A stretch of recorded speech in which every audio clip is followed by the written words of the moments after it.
This free step-by-step video comes to you directly from Haynes. You can complete more than 200 jobs on this vehicle when you purchase the complete online manual at Haynes.com. Remove the cap from the brake fluid reservoir.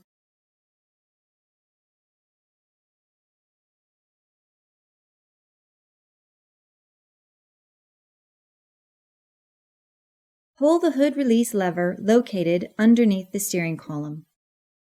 Lift the hood safety latch. Raise the hood and support it with the prop rod. Remove the cap from the brake fluid reservoir, then remove about 2/3 of the fluid into a container and discard it. This will prevent the fluid reservoir from overflowing when the caliper pistons are compressed. Install the cap onto the reservoir. Apply the parking brake. Chock the rear wheels to prevent the vehicle from rolling.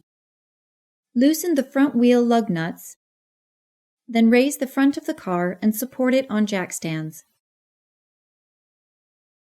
Remove the front wheels.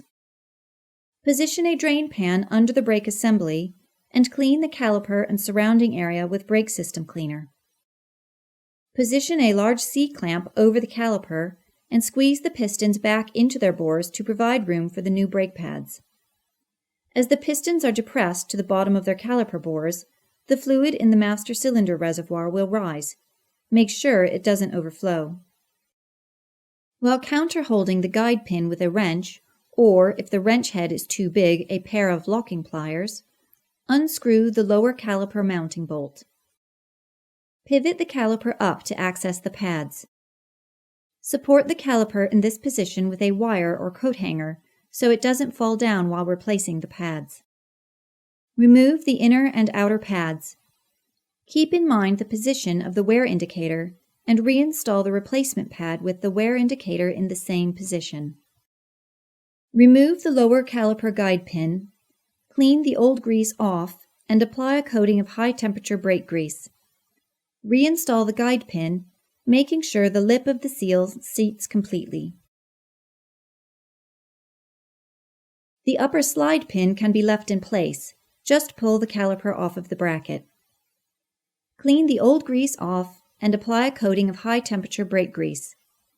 Reinstall the caliper onto the bracket, seating the rubber seal completely.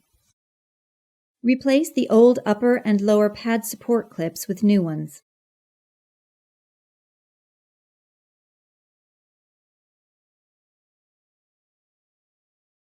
Apply an anti-seal compound to the backs of both new pads where they mate with the caliper and piston. Allow the compound to cure for a few minutes before installing the pads. It may be necessary to compress the caliper pistons in further than what you originally anticipated.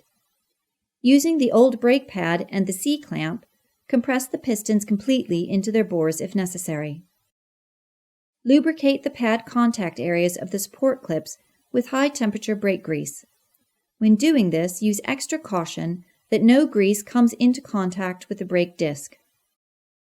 Install the inner and outer brake pads into the mounting bracket, with the wear indicator in the correct location. Swing the caliper back over the pads. Install the lower caliper mounting bolt. While counter-holding the guide pin, tighten the caliper mounting bolt to the specified torque setting.